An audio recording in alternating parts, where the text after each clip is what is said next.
Welcome to the Hamumu Halloween Home Horror Hoedown, the podcast where we watch scary movies so you don't have to. From award-winning to completely unknown, we take them all way too seriously. I'm your host, Mike Hummel. And I'm your host, Solange Hummel. Now, warning, we use a ghoulish number of spoilers, so watch the movies first. Second warning, we don't know anything about anything, so don't take us seriously as we take these movies seriously. We're back with our second cheesy shark horror movie. It's a Sharksploitation double feature! Woo! This week, we are talking about Ouija Shark. Or Ouija Shark. I don't know how it's supposed to be said. Yeah, from 2020. It's from 2020, and essentially, it's the story of several college girls who get together for a weekend and use a Ouija board that washes up on the shore of some lake to summon the ghost of a shark. Yeah. Which then terrorizes them and either booms or splatters Or crunches. Or crunches them depending on its mood. Yeah, I'm not sure the factors involved, but there were definitely the different kills. Yeah, there was some internal logic there that, or perhaps there was none. But, I was very much wrapped up in why did this one have the boom and just disappear versus this other one having crunching noises and this other one having limbs and blood spewed splattered all over the place. That solves the problem, yeah. Yeah. The boom was the most interesting because when he boomed somebody, it was just a flash of white light and they were gone. And it's like, that's not a shark killing somebody. That's something, they've been teleported somewhere. Right? But they never came back, so wherever they went, it was not good. Maybe it had something to do with where they were going, because the dad of that one girl, how did he die? Did he get boomed?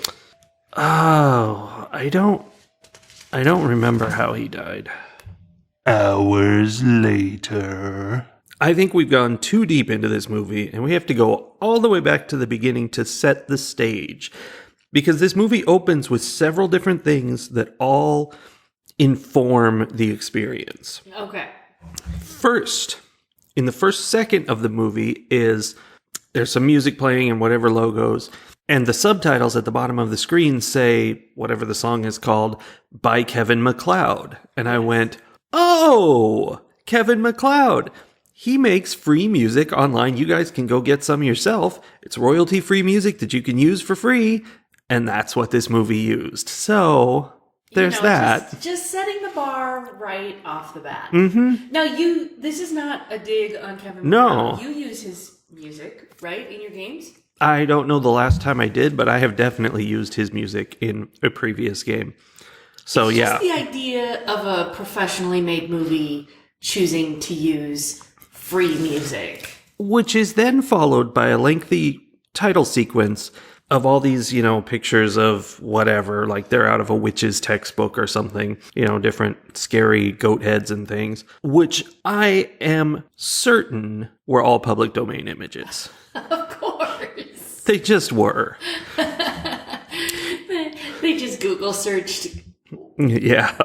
demon picture and then set the settings to, Creative Commons. Yeah. So all of this we've followed up with the first actual shot of the movie where Jill, the girl who wears the goat shirt, which is how we know she's Jill, steps out of her car, slams the door shut, and then we are now, I'd say, 1 second into the actual content of the movie, and you can see the cameraman's shoes reflected in the car.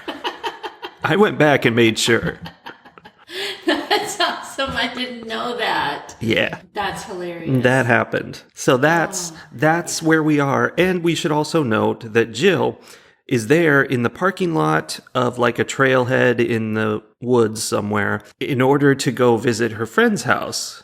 Okay, honestly, that was one of my favorite things of the whole movie is, like, I was totally on board. Like, she's there. They're going to go hang out by the lake. Yeah. She got there early. And she's mad that no one's there. Totally. I'm totally fine with all this. But what's really happening is that she parks at this trailhead, walks through the woods, sunbathes for 2.5 seconds, gets in the lake, gets back out, and finally, like, hears from her friends who have gathered at the house that they're supposed to meet at. Why was she at this parking lot? There's a very good reason. Because in order to get to this house, which is on a normal suburban street in a normal suburban neighborhood, right, the directions are park at this trailhead and follow the red arrows through the path through the woods. Yeah.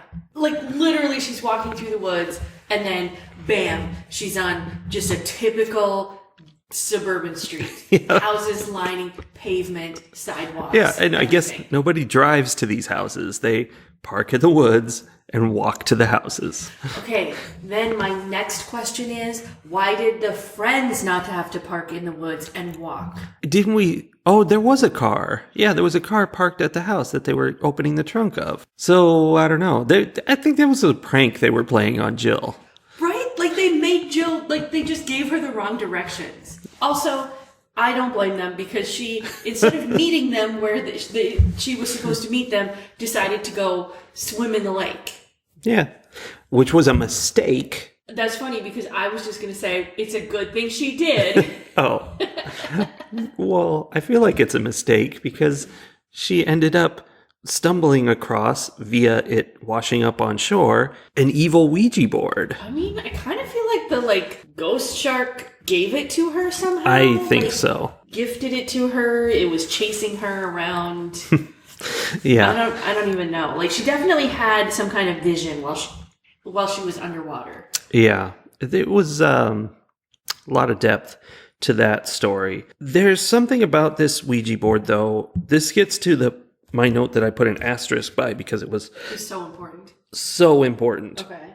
So, my dad once told a story to us about how when he was a kid, not a kid, but like a teenager / college age, he'd drive around town doing whatever he was doing, and he'd always have a boat engine in his trunk. Yes, a boat motor. And we thought that's ridiculous, and we asked him why, and he said, well, because you never know when you're going to find a boat.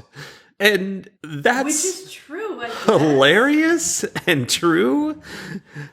But in this movie, she gets a Ouija board and just the board. Right. And we were both like, you can't use a Ouija board without a planchet. Why is she not looking What's the for point? planchet? Well, it turns out, friends, that this is never explicitly stated, but later she pulls out the Ouija board and a planchette, and we realize she was carrying one around in case she came across a Ouija board. You never know when you're going to come across a Ouija board. Yeah. Yeah. So she gets this Ouija board. Before we start talking about using the Ouija board, though, I'd like to discuss this friend group just a little bit. I feel like if we really cover this movie, it's going to be a 7-hour podcast. Right. There's a lot to say. Let's just sum up really quickly these people. I'd like to start with Tiff. I believe that was her name, Tiff. I don't think they ever called her Tiffany or anything like that. It was just Tiff. Just Tiff. And Tiff, immediately upon arriving, I'm not entirely sure that she even went into the house. I don't think she did. She immediately finds the next door neighbor or somebody nearby, some dude. I called him Dad Bod because he wasn't even a good looking dude. He was just like a dude, right? Like just an average dude. Just an old guy, middle-aged guy. He's just out there washing his car, and she's like standing there at the fence, gazing at him while he washes his car. She was enraptured. And she goes on to spend like the rest of the movie basically helping this dude wash his car. Yeah, there was a great scene in which she did that where she would... I don't even know. She stood in front of the car and sprayed behind her in slow motion. It was supposed to be one of those like, ooh, sexy car wash, you know, yeah. Oh no, I'm getting wet. Only she wasn't. Because she was spraying the car behind her. The whole thing. And like her friends all go inside. They go in, they go swimming, they have a pool party. they grill, they have dinner, they go back in the house. Like, at no point are they like, dude, whatever happened to Tiff? I'm absolutely sure they didn't see her until at least the next day. Yeah, it was super weird. I'm like, why is nobody worried about where Tiff is? Like, Tiff clearly needs to be supervised. She just wanders off. Nope, she just spent like the next 12 hours washing this dude's car with him. I don't even know. It's never discussed again, or at all, actually. No. It just happened. It was just a thing.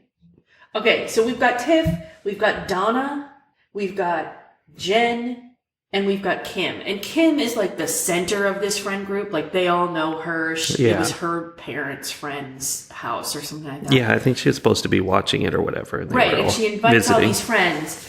And Jen and Tiff and Donna are all, and Kim are all like super preppy, like early 20-something college kids. Like, you know, the kind you would find in a horror movie. Yeah. And then there's Jill, who clearly doesn't fit in with them. They pranked her by sending her to the park. I don't even know what that was about. Yeah, I'm not sure. And, like, they're all weirded out by her because she, like, I think she was supposed to be goth. Yeah. Because she, wore jeans and a black t-shirt? A black t-shirt that advertised a terrifying band called Goat, who did the Ouija Shark song in the credits. Smashing job they did. Yeah. So clearly there was some tension. Like, not all the friends liked all the friends. They were all just there to hang out with Kim. So there was tension the whole time. Yeah. Perhaps, though, this tension came from the fact that as they were cleaning up from dinner, like, supposedly they had grilled and then oh, yeah. One of the girls is starting to grill and she's like, hey, where is everybody? Which I guess was supposed to be like a funny joke, but then they cut the scene there. And then the next thing we see is one of the girls going, oh, well, I guess we should clean up for after dinner. And she starts stacking plates. But you can see the plates, and they are completely empty and clean. Yeah. There was never any food on those plates.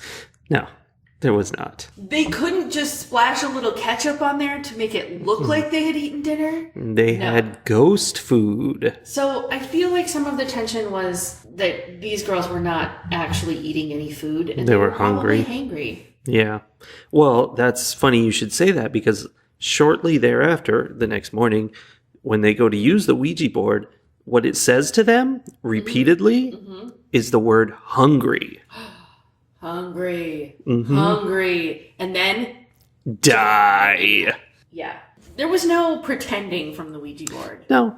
It never said it was a shark, I don't think. But it did say hungry, hungry, die. Yeah, so they start doing the thing. They all have their hands on it. And at this point, I think Tiff still might not be there because there were 4 girls. Yeah. One of them is missing. Yeah, I think she didn't even show up till later. She shows up at some point real late in the movie and is like, what's going on? And they're like, oh, there's a ghost shark chasing us. And she just believes them. Yeah. Okay, so there's 4 of them. They got their hands on the planchette. They're like getting their hungry, hungry message. Then one of them says, concentrate. And I'm like, on what? Like, what are you talking about? And then there's like, they all have a vision of a shark in their head, and then like a see-through shark thing kind of appears in the air in between them. Special effects is what happened. It was special. Yeah, it was definitely special. And so it was unleashed, but we didn't know that really because it, didn't come after them right then. It just disappeared. That's when we cut to new characters, whoever they were. They had names, but I don't know what they were. Oh, Cassie. But the boy, I don't think we ever knew the boy's name because it was Cassie's mom was telling the cops. Like, Cassie and that boy. Yeah. So Cassie and the boy were walking through those very same woods. They were probably going to somebody's house. Probably. And the shark started chasing them. And that's where we learned, I guess, how not to escape from a ghost shark. Which is to say, if you're gonna hide from it, you should hide behind a tree instead of in front of the tree. Yes. Which I suppose is good information to have. 3 times. 3 times that happened. They're running away from the shark through the woods, and they stop and put their backs up against the tree To what? Like, protect the tree from the shark? Yeah, I guess so. This movie. It doesn't go well for them. They either get boomed, crunched, or splattered. Yeah. This shark was amazing, by the way. It was like a little rubber puppet. But it had like this like glowy yes. aqua aura around it, yeah. and it was transparent. Oh yeah, it was a ghost. Yes. So those strangers are the first ones to die. Sure. The first person from this friend group to die is Donna. Oh. Because the next morning, Donna wakes up first. She goes out to the pool, and even though she seemed like really preppy the night before, she's out there by the pool, totally smoking pot. Mm-hmm. She sure is. And you know, in these kind of movies, that's a problem. It was mostly a problem for her because when she offered the pot to the shark, it was not interested. Because it appeared in the air above the swimming pool. Very scary. I mean, the appearing in the air above the swimming pool surprised me because it seems like a shark, while it makes sense that it could travel in the air, it seems like it would be drawn to its natural habitat to at least begin. Like it would appear in the water, not above the water. I think, maybe it spent its whole life in the water and it's like, now I'm free. I'm not going to confine myself that way. It's possible. Yeah. It may also be that the CGI was cheaper if they just had it appear floating above the water rather than having to interact with the water. Yeah. So then Jill's dad gets involved. Now, Jill's dad, I feel like he comes from the eyebrow school of acting, but he didn't use his eyebrows to do it, which I think is like next level. Mm-hmm. He was like, well, here's a quote from him, and I'm going to try to deliver it the way he did. Mm-hmm. He said, "Dreams can be a doorway to the unconscious mind. I've told you that before." It's almost like he's from the eyebrow school of acting, but like the other subgenre where you're not allowed to move your eyebrows at all. Yeah, he didn't.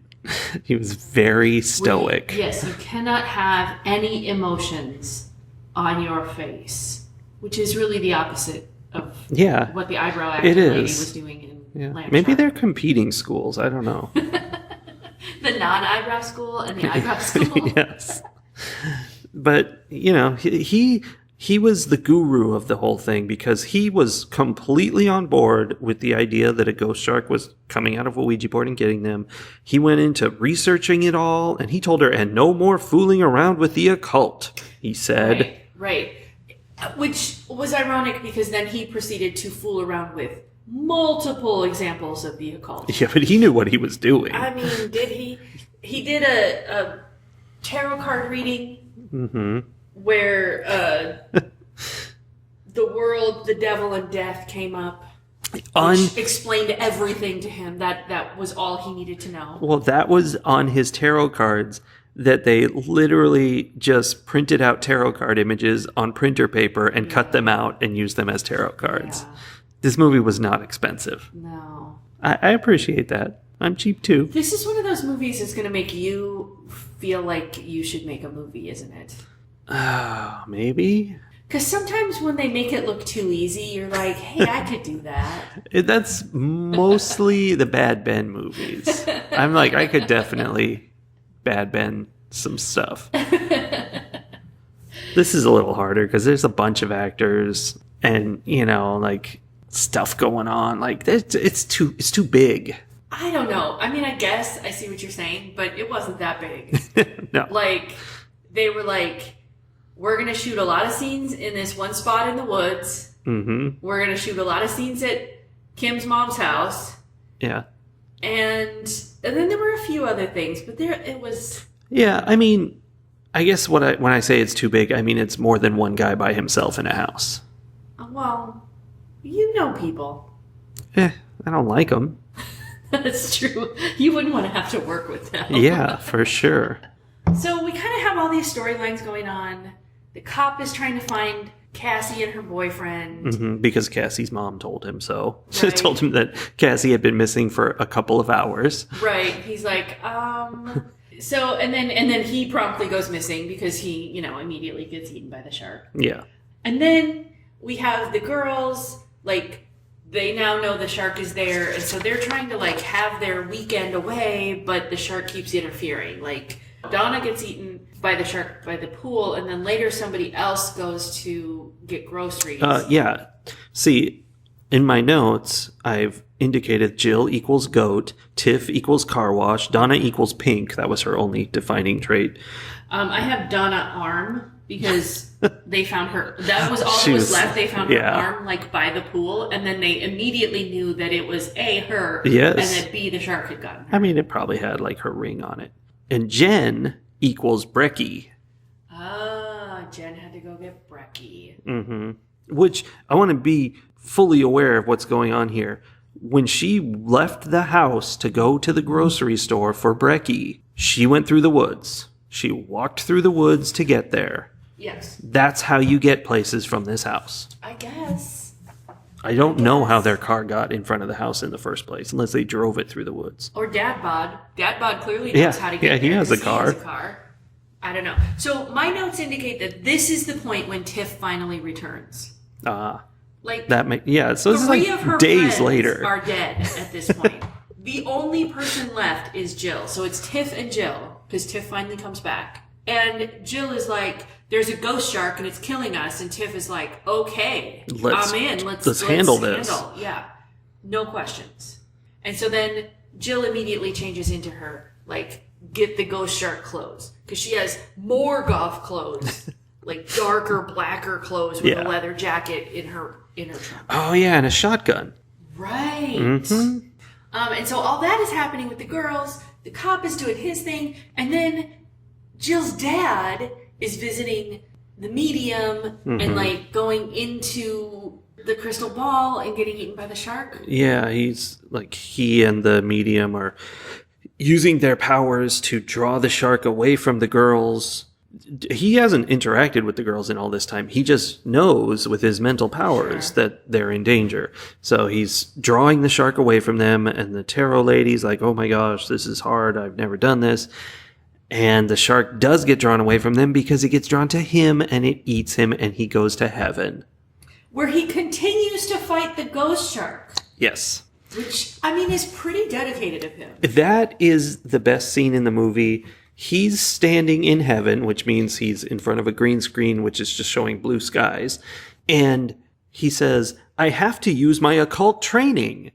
And then he spins his arms around like Doctor Strange. Yeah. And there's big shields. Oh, not just shields. He says it. He says, Mystic Shield, and makes these shields in front of him and then shoots a ball at the shark. It really had some, like, Power Rangers energy about there. Yeah, it super did, actually. And, he zapped the shark, but it didn't hurt him. It was very unclear whether anything was affecting this shark at any point. I mean, didn't that stop the shark? It might have stopped him for a second, but then he just chased them into a cabin in the woods. Also, at some point around there, they're trying to use the Ouija board again, and they don't have the planchette. So Jill is like, here, use this, and she plops a pistol down. And I noted that this is, again, an example of why you need to always carry a planchette. You don't want to have to use a gun to do your Ouija. No. At this point, I don't know if I stopped taking notes because I was so, like... mesmerized? Baffled?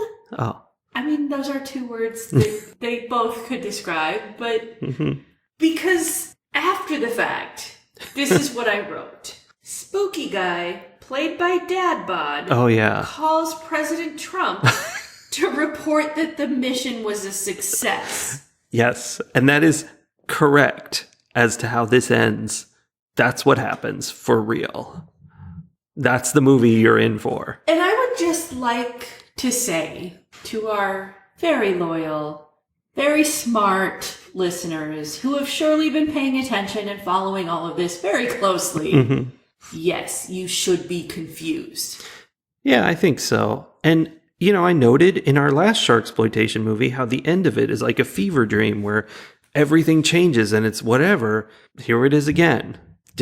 Turns out Dad Bod, I mean, maybe it's not him, but it's clearly the same guy. Right. Like, I don't think it was supposed to be the same person, but it was the same beard. Like, the spooky guy had a hood on.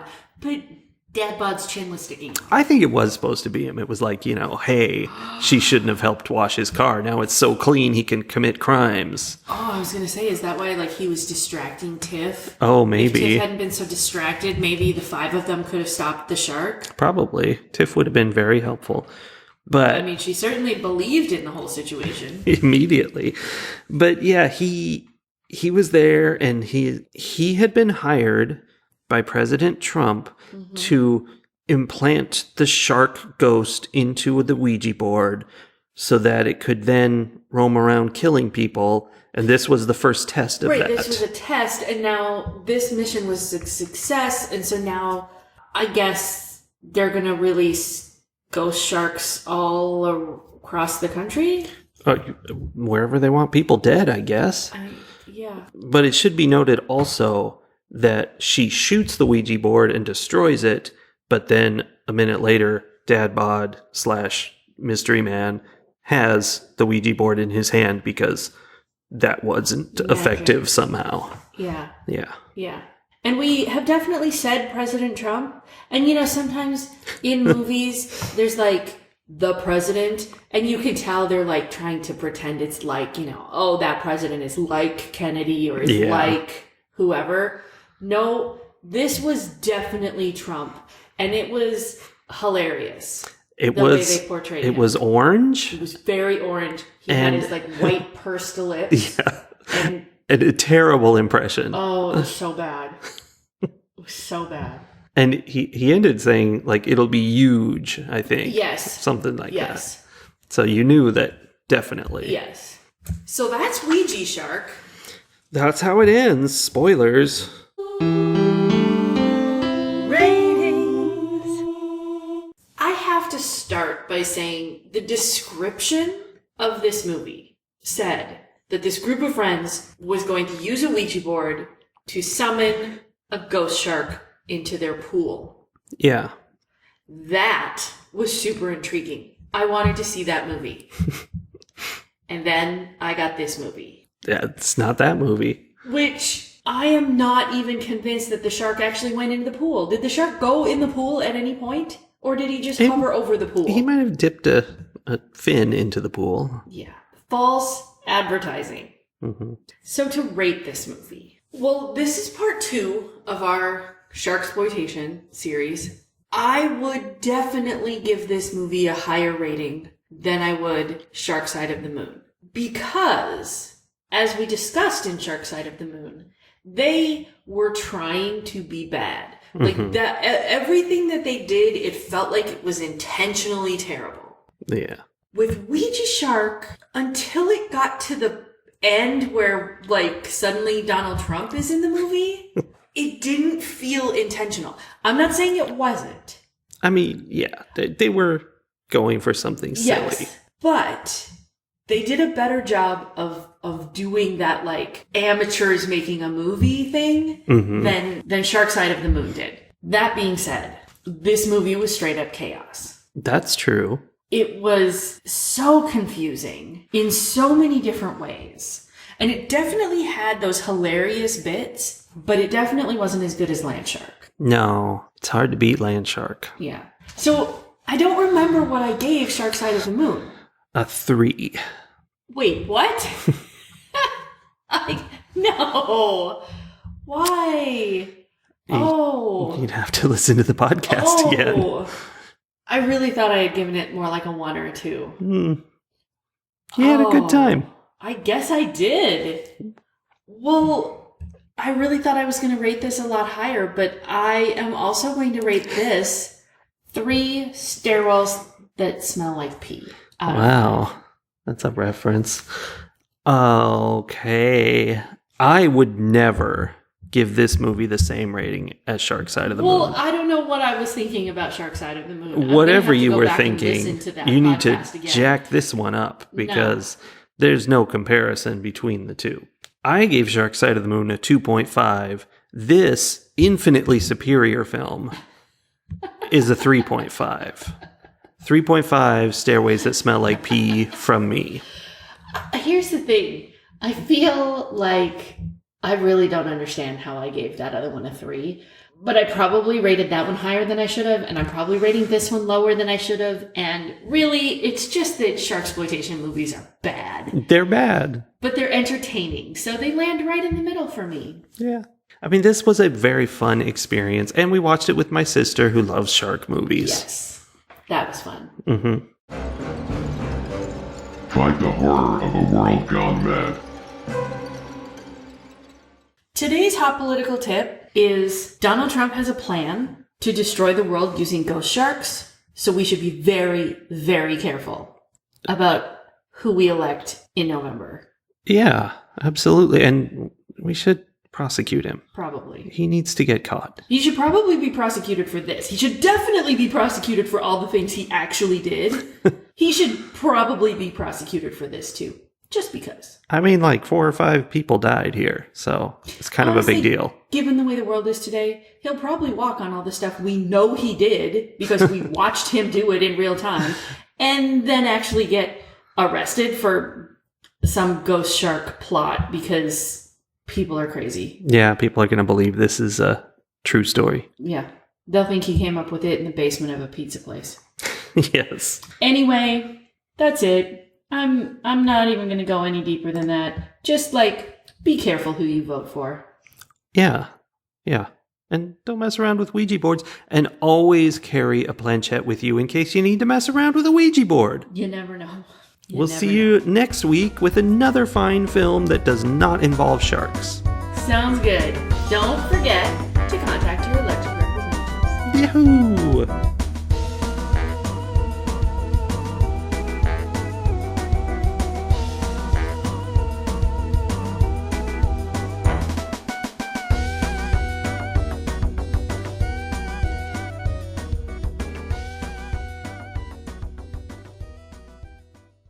So, this is a tale of me being loud, and I'd like my water, please. Can I have it? Solely, thank you.